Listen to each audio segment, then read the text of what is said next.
बाबा साहब अपने जीवन काल में 3 गुरु मानते थे, बुद्धा, कबीर और फूले। लेकिन बाबा साहब चलते चलते अपने एक चौथे गुरु और जोड़ गए थे। उनका नाम था प्रोफेसर जॉइंट वे, जो कि कोलंबिया यूनिवर्सिटी ऑफ अमेरिका के प्रोफेसर थे। वो कहते हैं जब अमेरिका मानद की उपाधि लेने गए थे 2 जून 1952 को, तो उन्होंने पूछा कि वेयर इज़ जॉइंट वे। तो वहाँ के इंग्लिश में बोलते थे, तो एक व्यक्ति ने बोला, oh he is pass away on yesterday. तो बाबा साहब ने कहा, oh very sorry, my all intellectual life go to joint way. मतलब मेरा पूरा बौद्धिक ज्ञान का श्रेय प्रोफेसर जॉइंट वे को जाता है। प्रोफेसर जॉइंट वे ने ही बाबा साहब डॉक्टर अम्बेडकर को ये बताया था कि तुम्हारे देश में छुआछूत क्यों है, छुआछूत का तांडव क्यों है। डॉक्टर अम्बेडकर तुमसे भी छुआछूत क्यों करते हैं? तुम इतने पढ़े लिखे हो, इतने तो यूरोशियन कपड़े में, सूट बूट में, टाई में हो, गोरे हो, 32 डिग्री प्राप्त हैं, 4 विषयों में PhD होल्डर हो, इसके बाद भी आपसे छुआछूत की जाती है। इसके पीछे डॉक्टर अम्बेडकर ने पूछा था, तो उन्होंने बताया तुम्हारे देश में इसके 2 कारण हैं। तो बाबा साहब ने कहा 2 कारण कौन से हैं? कि पहला कारण, तुम्हारे देश में जो गीता, भागवत, मनुस्मृति, रामायण, वेद, पुराण, रामचरितमानस, ये सारी जितने भी पाखंडवादी के ग्रंथ हैं, ब्राह्मणवादी के ग्रंथ हैं, इनको तुम्हारा समाज अभी ढोए फिर रहा है, अपनाता है, इन्हीं पे चलता है और संस्कार इन्हीं के मानता है। एक तो ये कारण है तुम्हारे यहाँ छुआछूत का। दूसरा कारण है तुम्हारा समाज अभी न शिक्षित है, न संगठित है, न संघर्ष है। तब बाबा साहब ने एनिलेशन कास्ट में ये तीनों शब्द डाले थे। तब 1924 में इस शब्द की उत्पत्ति जॉइंट वे ने डॉक्टर अम्बेडकर को बताई थी। एजुकेट, ऑर्गेनाइज एंड एजिटेट, ये 3 शब्द वहाँ के निकल के आए थे। जब आपका समाज शिक्षित होगा, जब आपका समाज संगठित होगा, जब आपका समाज संघर्ष करने लायक होगा, तो शायद पाखंड, छुआछूत इससे निजात पा सकता है। मनुवादी लोग पूछते थे कि काशीराम, तुम्हारे पास ना तो टाटा है ना बिरला है, तुम सरकार कैसे बना लोगे, तुम कैसे पार्टी चलाओगे? और विचारधारा के आधार पर ही मान्यवर साहब ने पढ़े लिखे लोगों को इकट्ठा किया, इंटेलेक्चुअल लोगों को इकट्ठा किया, क्योंकि पढ़ा लिखा व्यक्ति पैसा भी दे सकता है और पढ़े लिखे व्यक्ति के पास कुछ माइंड होता है, और पढ़े लिखे व्यक्ति के पास उन्होंने कुछ समय भी मांगा। TTT and triple time. TTT का मतलब ट्रेजरी, टैलेंट एंड टाइम, और MM का मतलब मनी, मैन एंड माइंड। तो पढ़े लिखे लोगों ने पैसा दिया, और पढ़े लिखे लोगों ने समय भी दिया, और पढ़े लिखे लोगों ने कुछ बुद्धि दी, जिसके आधार पर हमारी बहुजन समाज पार्टी आगे बढ़ी। वो लाहौर का भाषण तैयार किया गया था, वो लाहौर में भाषण होना था बाबा साहब का 1936 में, लेकिन लाहौर का भाषण हिंदूवादी मानसिकता के लोगों ने इसलिए रोक दिया गया। दोस्तों, आज हमारे साथ वह शख्स मौजूद हैं जो कि 2015 से, जब से भीम आर्मी भारत तक मिशन का जो संगठन का उदय हुआ है और 2020 में आज़ाद समाज पार्टी का उदय हुआ, तब से लगातार बड़ी ही मेहनत संघर्ष से काम कर रहे और आज अपने मिशन को बहुत तेज़ी से आगे की ओर ले जा रहे। मेरे साथ मौजूद हैं माननीय MS निषेध बाबू जी, जो कि मुख्य मंडल प्रभारी हैं अलीगढ़ के और प्रदेश संगठन मंत्री उत्तर प्रदेश। तो बहुत बहुत स्वागत है सर आपका आगरा न्यू जंक्शन में। Sir thank you Rohit Kumar ji. Agra new junction का मैं हार्दिक अभिनंदन करता हूँ, हार्दिक स्वागत करता हूँ। और मेरा नाम MS निमेश, मैं मुख्य मंडल प्रभारी अलीगढ़ मंडल अलीगढ़ और प्रदेश संगठन मंत्री उत्तर प्रदेश आज़ाद समाज पार्टी। और मैं विशेष तौर से अम्बेडकर विचारधारा, काशीराम विचारधारा, फूले साहू अम्बेडकर विचारधारा को मैं बहुत लंबे समय, मान लीजिए 1980 और 81 से लेके चल रहा हूँ। और जब पहली बार मैंने कैडर मान्यवर साहब का चंडीगढ़ में 1 दिन का लिया था, 1981 की बात है, उस समय से शायद मेरी लाइफ का टर्निंग पॉइंट बना। और मैंने साहित्य पढ़ा, और मैंने मनुवाद को भी पढ़ा, मनुवाद को छोड़ा, अम्बेडकरवाद को अपनाया, और देखा कि अम्बेडकरवाद और मनुवाद दोनों एक साथ नहीं चल सकते हैं, क्योंकि के.बी. हेगडेवार, एम.एस. गोलवलकर, वीर सावरकर के एक तरफ लोग हैं और दूसरी तरफ लोग हैं सम्राट अशोका, तथागत बुद्धा, ई.वी. रामास्वामी पेरियर, साहू और अंबेडकर और काशीराम साहब के एक तरफ लोग हैं। तो दोनों नावों में पैर रख के नहीं चला जा सकता। अगर हम सही तरह से बाबा साहब की विचारधारा, काशीराम की विचारधारा को अगर अपनाना चाहते हैं, ले जाना चाहते हैं, तो आपको एक मार्ग पर चलना पड़ेगा हर हालत में। और मार्ग चाहे बुद्धा का है, चाहे पेरियर का है, चाहे फूले का है या अंबेडकर का है, काशीराम साहब का है, मार्ग एक ही है। मार्ग एक ये है कि हर हालत में आपको बहुजन समाज की विचारधारा, जो बाबा साहब और काशीराम साहब ने बहुत मेहनत करके 40 साल और 42 साल का कारवां चला चला के इस बहुजन समाज में फैलाई, और उसके माध्यम से जो मूवमेंट बढ़ा, जो प्रोग्रेस आई 1950 के बाद 1956 में जब बाबा साहब ने आगरा में 18 मार्च 1956 में ये रिव्यू लिया, ये समीक्षा ली और पढ़े लिखे लोगों से पूछा कि आपकी क्या प्रोग्रेस है। वो प्रोग्रेस रिपोर्ट लेने आए थे इसी 18 मार्च 1956 में। तो उन्होंने कड़े शब्दों में पढ़े लिखे लोगों को भी बोला था कि मैंने जो आशा उम्मीद की थी कि अपनी आमदनी का 20वां हिस्सा, मतलब 5% इस शोषित दलित समाज जो पिछड़ा रह गया है उसके लिए लगाना, और ये भी कहा था कि मैं इस कारवां को, जो 40 साल का कारवां आपके लिए लेके आया हूँ, बमुश्किल बहुत मुसीबतें झेल कर ये कारवां को चला के लाया हूँ, इसको आप अगर आगे नहीं ले जा सको तो पीछे मत ले जाने देना। और नवयुवकों से कहा था कि मैं ऐसा कोई नवयुवक ढूंढ रहा हूँ जो मुझे मेरे तंबू में बम्बू बन के खड़ा रहे, और ऐसा मुझे कोई नवयुवक नहीं मिल रहा है। मैं उस युवक की तलाश में हूँ ताकि मैं चैन से मर सकूँ। और नेताओं के लिए ये कहा था कि अपनी झोंपड़ी में आग लगाकर दूसरे के महलों में मत जाना। किसी भी दिन वो नेता आपको अपने महल से निकाल देगा तो आपकी झोंपड़ी भी उस समय बर्बाद हो चुकी होगी। और इसी तरह से भिक्षुओं को भी संदेश दिया था। तो बाबा साहब के जो संदेश हैं, मान्यवर साहब के संकल्प हैं, बाबा साहब के संकल्प हैं, इनको हमें रीड करना चाहिए, पढ़ना चाहिए और इन पे अमल करना चाहिए, क्रिएटिव होना चाहिए। मान्यवर साहब की एजुकेशन, स्कूलिंग एजुकेशन और सोशल एजुकेशन, मान्यवर काशीराम साहब ने स्कूलिंग एजुकेशन के बजाय सोशल एजुकेशन को बहुत महत्व दिया। जो व्यक्ति स्कूलिंग एजुकेशन पाने के बाद अगर सोशल एजुकेटेड नहीं है तो उन्होंने नकार दिया है कि समाज का कोई काम नहीं कर पाएगा, समाज की पीड़ा नहीं समझ पाएगा। क्यों मान्यवर साहब ने 1964 में अपनी नौकरी से त्यागपत्र देकर वो एक साइंटिस्ट थे, explosive research development laboratory Poona में एक साइंटिस्ट के पद पर थे और बीएससी ग्रेजुएट थे पंजाब से। उसके बाद भी उन्होंने अपनी नौकरी को त्यागपत्र दिया और 24 पेज का पत्र अपनी माँ के नाम लिख दिया। और उस पत्र में क्या लिखा था? उन्होंने पत्र में लिखा था कि माँ, मैं आजीवन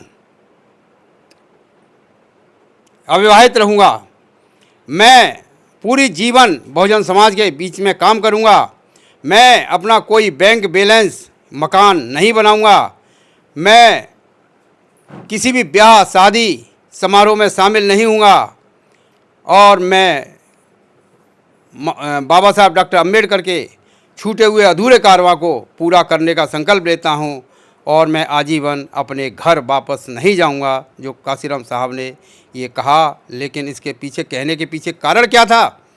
माननीय बाबा साहब डॉक्टर अम्बेडकर ने जो 1936 में एक किताब लिखी थी इंग्लिश में, एनिहिलेशन ऑफ कास्ट, जाति भेद का बीज नाश, वो लाहौर का भाषण तैयार किया गया था। वो लाहौर में भाषण होना था बाबा साहब का 1936 में, लेकिन लाहौर का भाषण हिंदूवादी मानसिकता के लोगों ने इसलिए रोक दिया गया क्योंकि वो जाति भेद के बीज नाश पे, जाति भेद के विनाश पे बाबा साहब का भाषण होना था। तो वहाँ के लोगों ने कहा कि डॉक्टर अम्बेडकर इस भाषण में कुछ बदलाव कर दो। बाबा साहब ने मना कर दिया, इस भाषण में बदलाव कोई नहीं होगा। तो बाबा साहब का भाषण लाहौर में होने वाला उन्होंने रद्द कर दिया। इसके बाद भी बाबा साहब ने वो जो भाषण तैयार किया था वो एक पुस्तक के रूप में 1936 में किताब लिखी, और उसको एनिमेशन कास्ट नाम दिया और 1989 में जाके वह किताब हिंदी में हमारे भारत में प्रचलित हुई।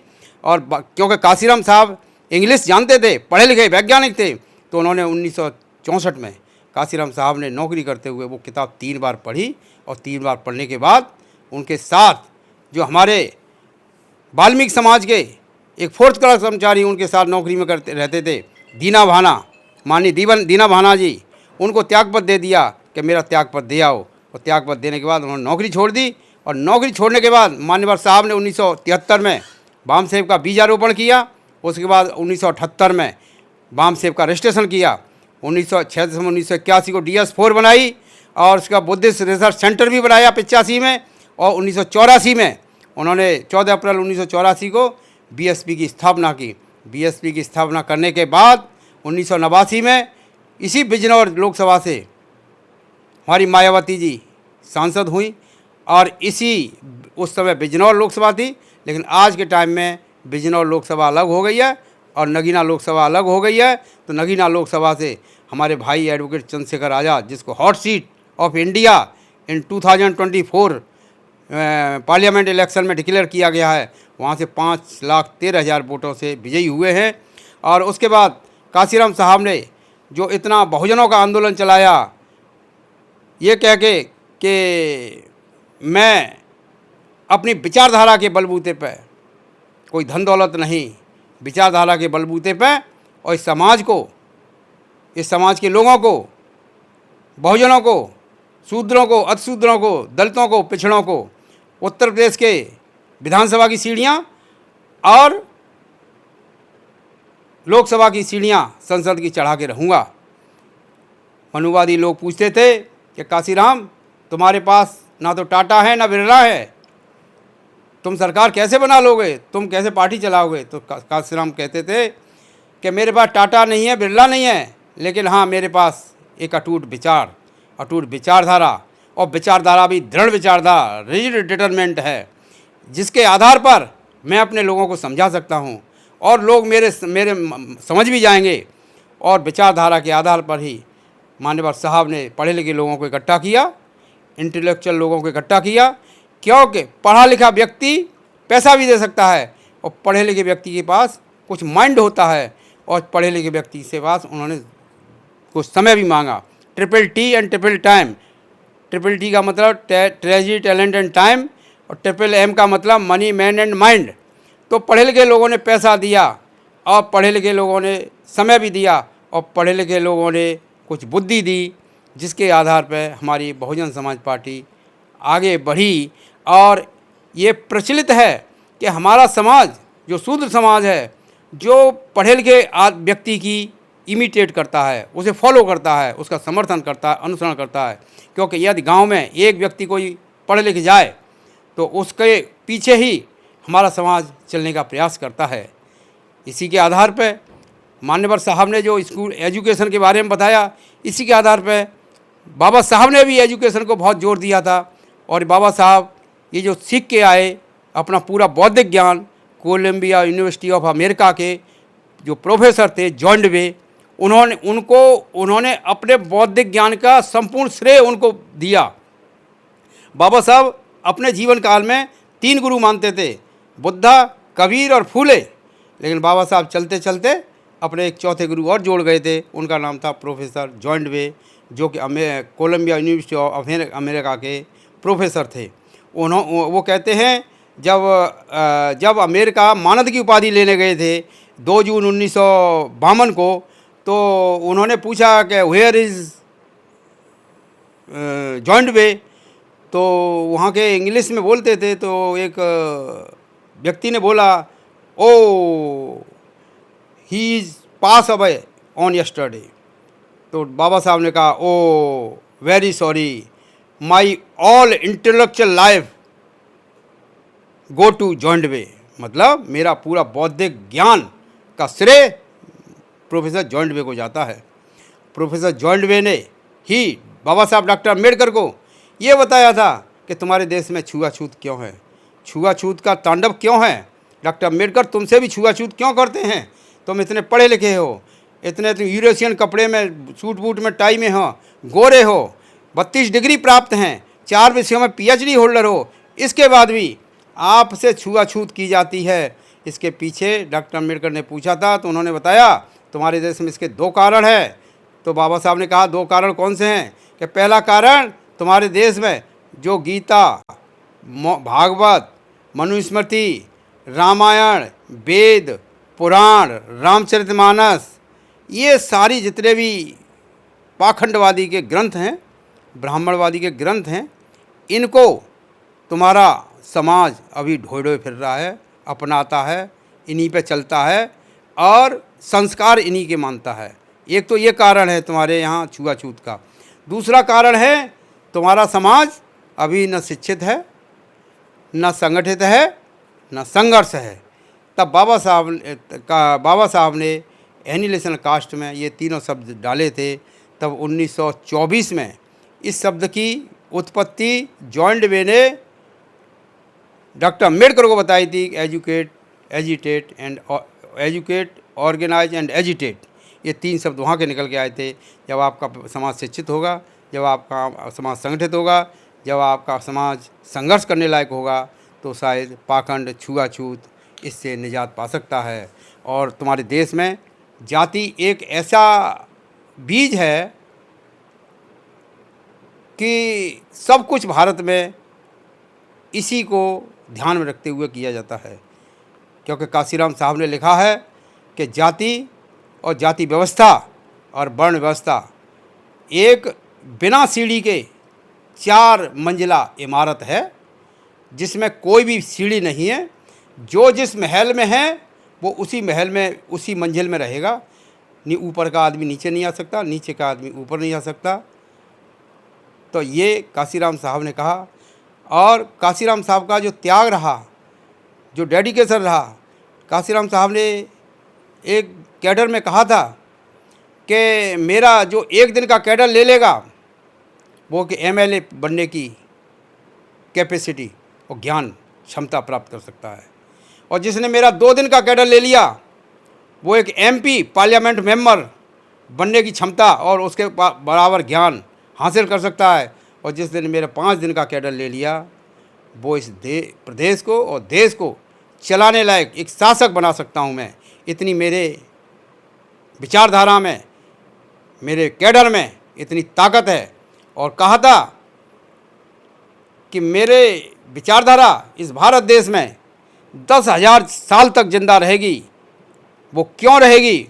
और ये भी बता दिया था कि क्यों, कि मैंने अपने 1964 से लेके और 2006 तक, जब तक मान्यवर साहब का निर्माण हुआ, तब तक मैंने जो संघर्ष किया है उसमें मैंने, उस पीरियड में मैंने मनुवाद की और ब्राह्मणवादियों की जो पेड़ है उसको हिला हिलाकर उसकी जड़ों को इतना कमज़ोर कर दिया है कि एक दिन जब मेरे इंटेलेक्चुअल की आंधी आएगी तो इस पेड़ को ज़रूर वो इंटेलेक्चुअल की आंधी गिरा देगी। और ये कोई शेख चिल्ली की बातें नहीं कह रहा हूँ। मेरी विचारधारा इस देश में 10,000 सालों तक जिंदा रहेगी, अंडर कंडीशन दैट कि उस विचारधारा को चलाने वाला कोई एक आदमी आ जाए। और वो उसी की कड़ी में 3 दिसंबर 1986 को भाई एडवोकेट चंद्रशेखर आज़ाद सहारनपुर की धरती से पैदा होके और इतना ब्रेव बोल्ड लीडर हमें मिला है। तो कहा जाए उसके पास, इतने अभी व्यक्ति के पास, हमारे सांसद के महोदय के पास बहुत केस लगे हुए हैं। और जब संत रविदास मंदिर तोड़ा तुगलकाबाद का, तो 21 अगस्त 2019 को उनको 95 कार्यकर्ताओं के साथ में गिरफ्तार कर लिया गया। और उन्होंने रामलीला ग्राउंड में उस समय दिल्ली में रैली की थी इस बात को लेके कि मेरा संत रविदास का मंदिर, संत रविदास को भारत में मानने वाले बहुत हैं, हमारे प्रथम और बहुत महान गुरु हैं जिन्होंने पाखंड के बाद बहुत आंदोलन किए पूरे भारत में। और हमारे उत्तर भारत में तो संत रविदास को मानने वाले की संख्या बहुत ज़्यादा है। संत रविदास का मंदिर जो 800 साल पुराना था उसको तोड़ दिया गया, उसके पीछे भी आंदोलन किया। भाई एडवोकेट चंद्रशेखर आज़ाद जी ने, जो वर्तमान के हॉट सीट सांसद हैं, उन्होंने शाहीन बाग मुस्लिम समाज के लिए बहुत फेवरेबल काम किए। उन्होंने किसानों के आंदोलन में सहयोग दिया। उन्होंने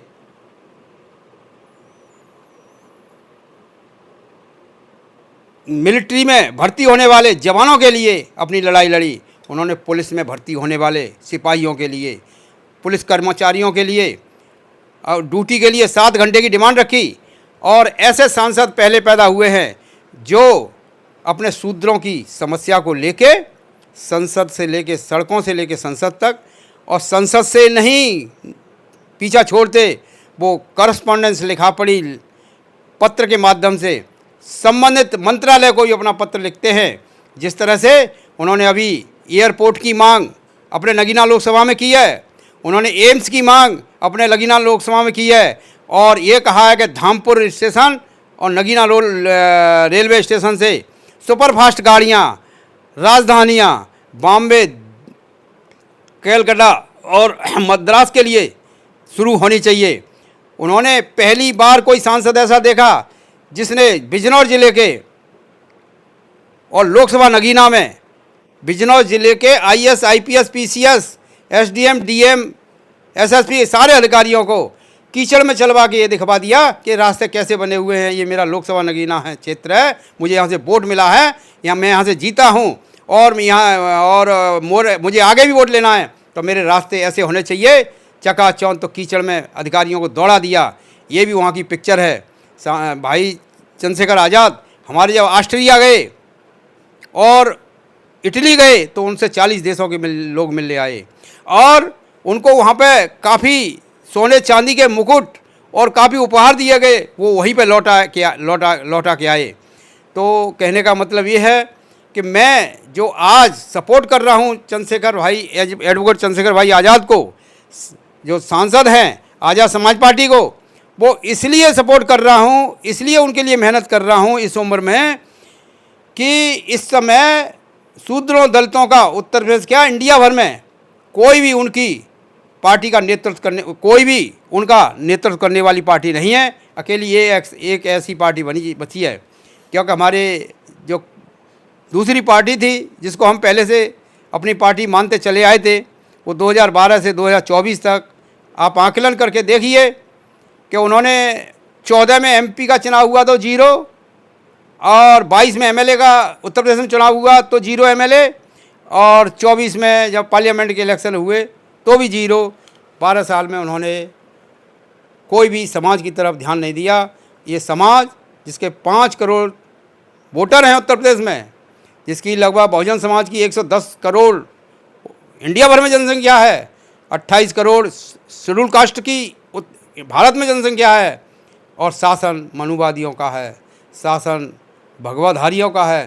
तो इससे हमें निजात पाने के लिए हर हालत में हमें पढ़े लिखे लोगों को मैं कहूँगा कि उनको ये मेहनत करनी चाहिए, रिटायर्ड लोगों को, कि वो शासन सत्ता सरकार तक पहुँचने के लिए महापुरुषों का साहित्य पढ़ें, एजुकेट हों, और उसके बाद ही हम ऑर्गेनाइज होंगे, उसके बाद ही हम एजिटेशन कर पाएंगे।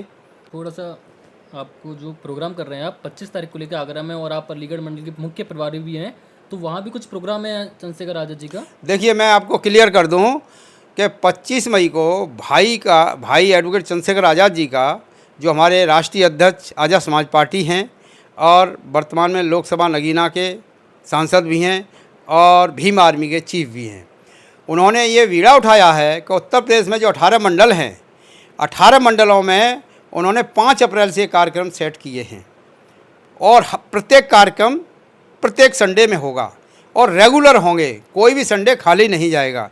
5 अप्रैल को बाबा साहब के जन्मदिन के मंथ में सहारनपुर में हुआ।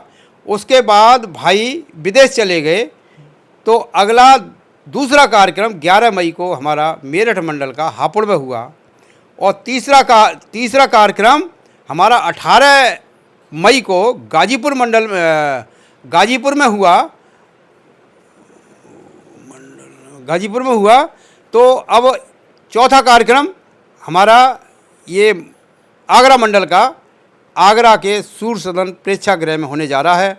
इसमें हमने प्रयास किया है, कोशिश की है कि इंटेलेक्चुअल क्लास जिसे बुद्धिशाली वर्ग, बुद्धिजीवी वर्ग, मतलब पढ़ा लिखा वर्ग, पढ़े लिखे में जो नौकरी करते हैं सारे डिपार्टमेंट्स में, जो स्टूडेंट्स हैं, जो प्रोफेसर हैं, वकील हैं, डॉक्टर हैं और टीचर्स हैं, लेक्चरर्स हैं, इन सभी को बुलाया है और उनको प्राथमिकता दी जाएगी। भाई उनको अपनी बात ये रखना चाहते हैं, ये कहना चाहते हैं कि हमें सरकार में आने के लिए क्या करना है, वो अपनी बात उनसे रूबरू बैठ के करेंगे। और इसके बाद 26 तारीख को ठीक दूसरे दिन भाई अलीगढ़ जाएंगे। अलीगढ़ में एक सरप्राइज़ छोटी सी विजिट है, जो चौधरी महेंद्र सिंह जी हैं, पूर्व विधायक, मंत्री एवं राष्ट्रीय कोर कमेटी के सदस्य भी हैं, उनके यहाँ आवास पर मुलाकात करेंगे, क्योंकि वहाँ कुछ दबंग लोगों ने उनके परिवार के बच्चों के ऊपर कुछ घटना कर दी है। इसलिए एक कर्सी विजिट करने 11 बजे वहाँ अलीगढ़ जाएंगे और वहाँ के बाद चले जाएंगे अपने दिल्ली या नोएडा। और उसके बाद जो मेरे मंडल का कार्यक्रम है, अलीगढ़ मंडल का, जिसमें 4 ज़िले आते हैं अलीगढ़ मंडल में, अलीगढ़ मंडल का मैं मुख्य मंडल प्रभारी हूँ, और अलीगढ़, हाथरस, कासगंज, एटा, ये 4 ज़िले आते हैं। उन 4 ज़िलों का कार्यक्रम अलीगढ़ मंडल का संभवतः अभी कन्फर्म नहीं है। कन्फर्म तो हमारे माननीय श्रद्धेय सुनील कुमार चित्तौड़ साहब, जो मेरे प्रदेश के अध्यक्ष हैं उत्तर प्रदेश के आज़ाद समाज पार्टी के, उनकी परमिशन से जब हमारा हॉल या हमारा ऑडिटोरियम कोई फाइनल बुक हो जाएगा, उसके बाद ही हम उसका नाम ले पाएंगे। अभी हमने टेंटेटिव जगह देखी है, अलीगढ़ में होगा, तो अलीगढ़ में हमारे चारों ज़िलों के कार्यकर्ता आएंगे, वहाँ भी इंटेलेक्चुअल लोगों को बुलाएंगे और प्रयास करेंगे कि उनके साथ हमारे भाई चंद्रशेखर आज़ाद, उनके साथ में अपनी बात किस हिसाब से रखते हैं कि पढ़े लिखे लोगों को साथ लेकर इसलिए चलना ज़रूरी है। काशीराम साहब ने भी पढ़े लिखे लोगों को लेके साथ में चले, तो उन्होंने शासन सत्ता सरकार तक आने में उन्हें ज़्यादा कष्ट नहीं हुआ और पैसा भी उनको मिला और उनसे बुद्धि भी मिली और मानवर साहब ने उनसे समय भी लिया। वो काशीराम साहब कहते थे कि 7 घंटे की तुम्हारी नौकरी और 6-7 घंटे की नींद और 4 घंटे आपके अपने निजी काम के, फिर भी आपके पास 6-7 घंटे बचते हैं। तो पढ़े लिखे लोगों, मुझे 6-7 घंटे प्रतिदिन के जो बचते हैं, इसमें से कुछ समय दे दो, कुछ अपना पैसा दे दो, कुछ अपनी बुद्धि दे दो, तो मैं इस दीन दुखियों के लिए, इनको शूद्रों को गुर्बत गुलामी से बाहर निकाल सकूं। जिस तरह से बाबा साहब ने इतने कष्ट झेल कर इस शूद्र समाज के लिए काम किया है, और बाबा साहब कहते थे कि मैं ये जो तुम्हारी ज़िंदगी की खुशहाली का रास्ता है, इसको मैं जीवन भर अपने बहुत बड़े बड़े कष्ट झेल कर यहाँ तक लेकर आ पाया हूँ। और उन्होंने कहा है कि तेरी जीवन भरी तेरे खुशहाल जीवन के पीछे मेरे जीवन की दर्द भरी कहानी है। और बाबा साहब को आगे बढ़ाने में हमारी माता रमाबाई अम्बेडकर का बहुत बड़ा योगदान है।